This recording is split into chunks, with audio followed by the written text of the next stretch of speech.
Hey there, you're welcome to Physics Classroom, and today we are going to be taking a look at the topic termed electrostatics.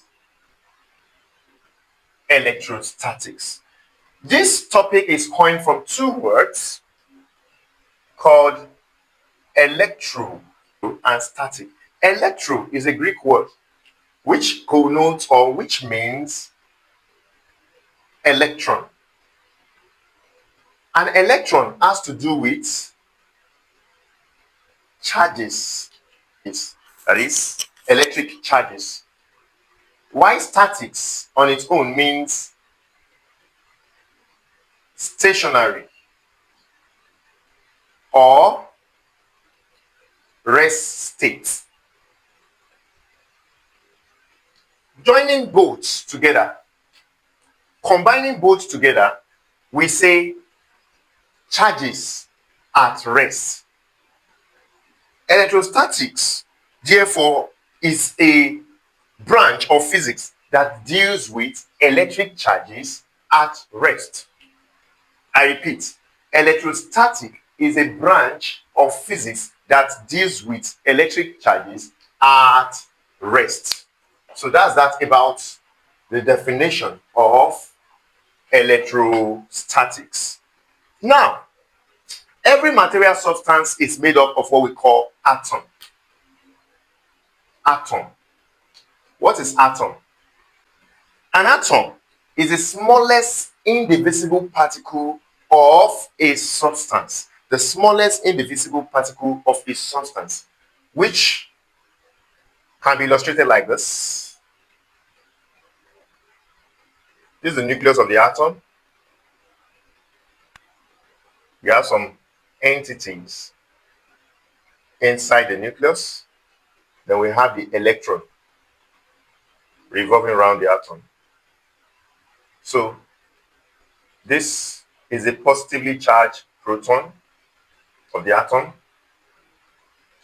This is the uncharged neutron of the atom, while the one that is circling around the atom is what we call the electron, which is negatively charged. So this is representing the atom. So, like I said earlier, electrons are negatively charged.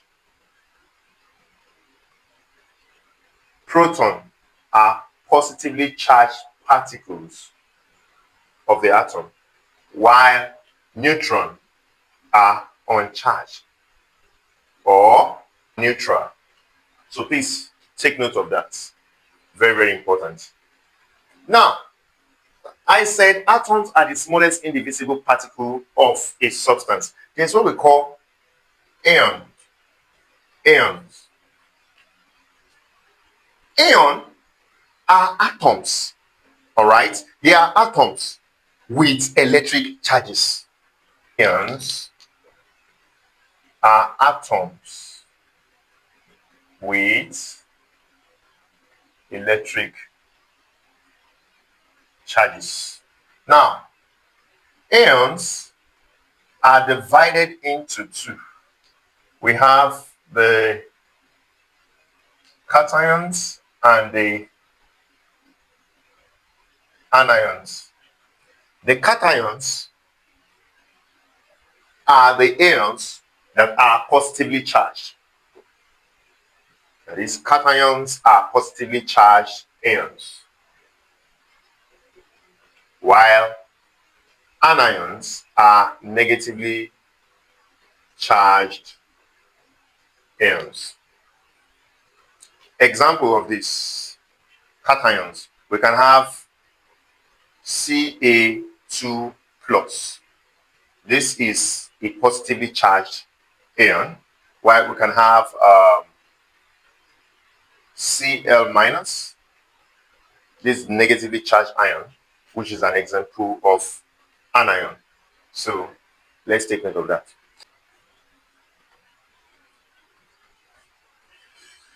Take note. There's something I want you to know. For an uncharged body, a body that is electrically neutral, the number of protons must be equal to the number of electrons.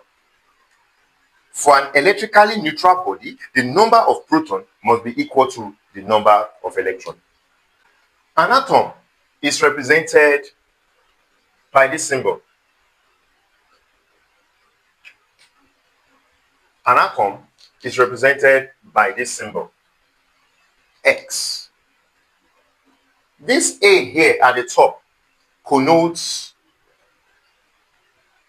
the mass number, or is it that we call it mass number or we call it atomic mass? While the Z here connotes atomic number or proton number. This is very important. So we can have examples. For instance,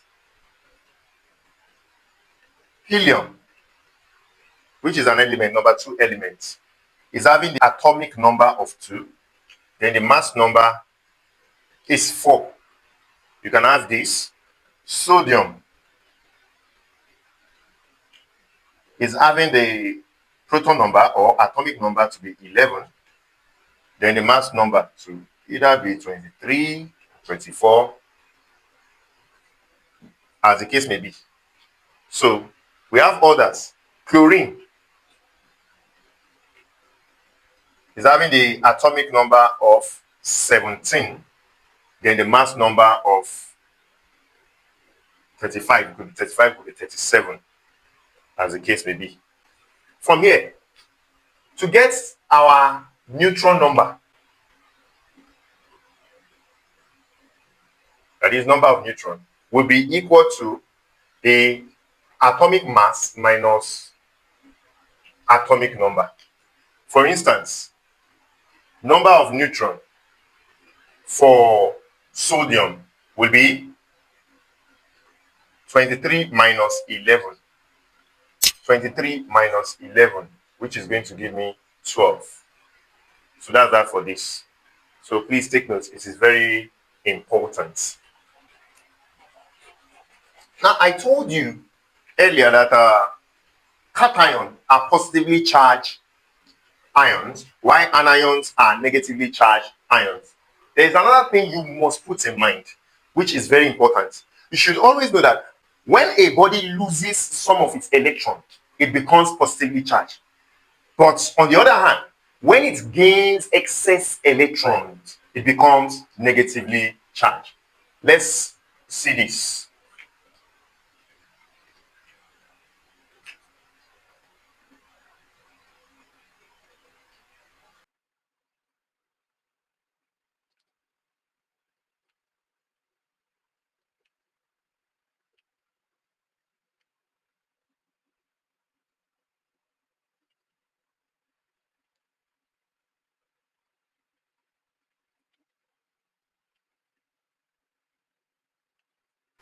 Yeah, let's see this. Let's fill this table up. Here we're given the atoms and ion. As you can see, the first one, look at it, is an example of atom. The second one is an example of ion. Why? It is positively charged. And we know that all these ones will lose electron at the end of the day. I will show you. Then the third one is negatively charged, which has to do with electron gain. It has to do with electron gain. Electrostatics, most especially, will have to do with either electron loss or electron gain. So in a situation whereby a body neither loses or gain electron, we say the body is uncharged or electrically neutral. That was why I said the other time that the number of protons must be equal to the number of electron for an uncharged body. So now, let's consider this. The atomic number, like I explained earlier on from here, is 2. 2, like I said earlier. Then the neutron number is going to be mass number or atomic mass minus atomic number, which will be 4 minus 2, and that's going to give us 2 as well. Then the mass number is 4. Electron number, of course, this is an uncharged body. It's not an ion. So the proton number, which is atomic number, will be equal to the electron number, which makes it 2. This is correct.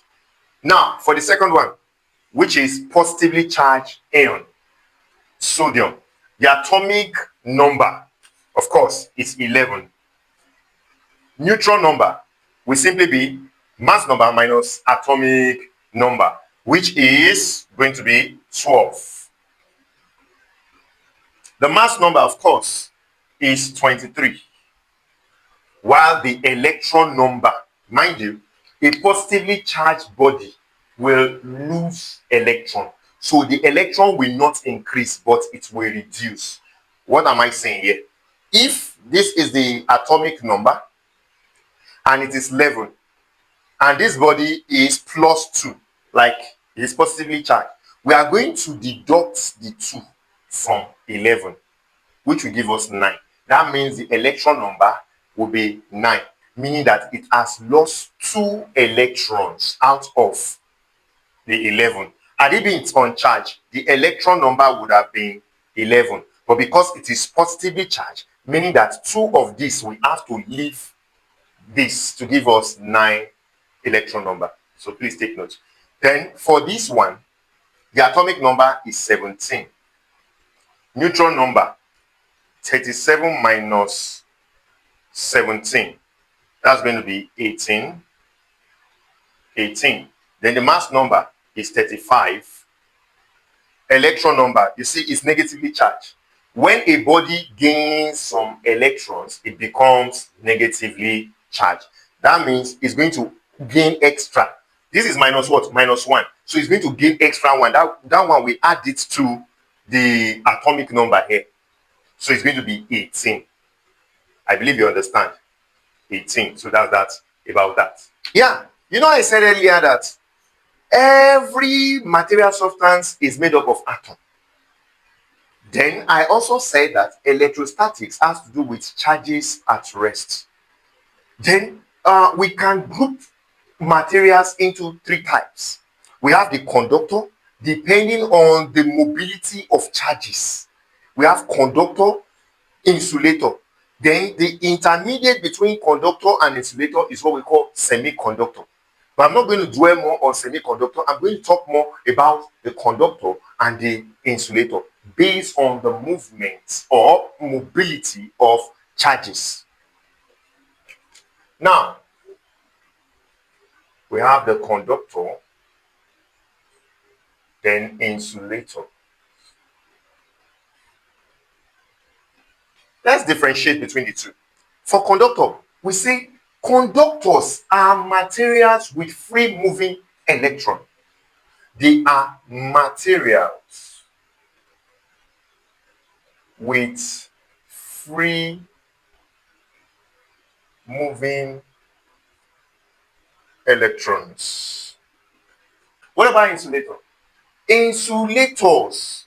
For insulators, we can say the electron cannot move from atom to atom. Electrons. For insulators, we say electrons cannot move from atom to atom. That's the first criterion to differentiate between conductor and insulator. Conductor, it is very obvious that electron can move freely from atom to atom, whereas for insulator, electron cannot move from atom to atom. Now let's see examples of materials that are grouped under conductors that can conduct electricity. You know, when electrons can travel from atom to atom, there is what we call electrification, charging. Are we together? There is charging, and that brings about their ability to conduct electricity. It brings about the ability to conduct what? Electricity. As soon as there's easy movement of what? Electron, there will be free flow of electric charges, and that brings about electrification, which will be the next aspect that we'll be talking about after this aspect. So materials that can be said to be conductors, that is, materials that electron can move freely in them, are the metals. The metals. Examples of metals, we have silver, we have copper, we have aluminium, etc., etc. Now, for insulators, we have examples such as glass. Electron cannot flow freely in them. We have plastics. Plastic. We have silk, etc., etc. Please take note of this. They are very, very important as far as electrostatics is concerned.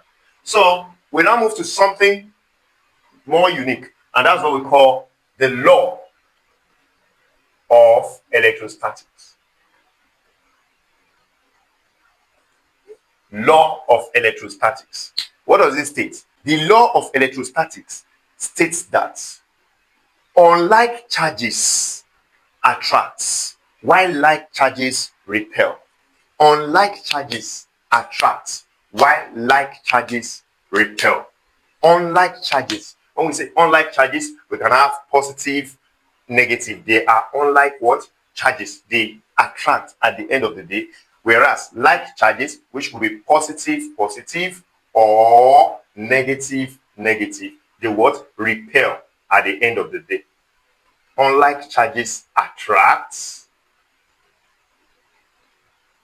unlike charges attracts, while like charges repel. That's what the law states. And I can go on further to explain this using what we call the electric line of force to explain. By way of definition, we know that an electric line of force indicates the direction of line on a positive charge placed on an electric field. Yes, and the lines of forces are always directed away from the positive charge and directed towards the negative charge. I don't know whether you understand me. Let me just give you an example. Using isolated point charges. I said something. If this is positive, this is negative. I mentioned earlier that the lines of forces are always directed away from the positive charge. Look at it. The lines of forces are always directed away. Look at the direction of my arrowhead. Are always directed away. Like they are being pushed out. Positively charged atom loses electron. The arrowhead is showing that it's going out. They are directed away. Lines of forces are directed away. Electron is lost. Do you understand? So that's it. But for the negative particle or negative charge, we can say the line of force is directed towards. Hope you understand. It is directed to the negative charge. It's entering. Like we know, negatively charged particles are constantly gaining electron. So that's that about that. So how does this further explain the law of electrostatics? Let us take a look at that. We say like charges repel, unlike charges attract. So for unlike charges, we have positive, negative. For positive, the lines of the force are moving away constantly like this. Why? For the negative, it is moving inward. So joining these two, you can see what is leaving the positive charge is what is entering the negative charge. So I can remove the double arrowhead and represent with just a single. That means attraction. Hope you understand. Attraction. So whatever is coming out from here, invariably is entering here. And that connotes what? Attraction. That connotes attraction. As simple as ABC. So unlike charges will what? Attract. Unlike charges will attract. Then the like charges, let me show you something. Plus.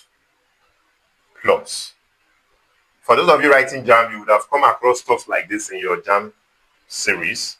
So we have something like this, the lines of the force moving out constantly. Then also, since they are like charges, the lines of the force is also moving out. So at the end of the day, we now have repulsion like this.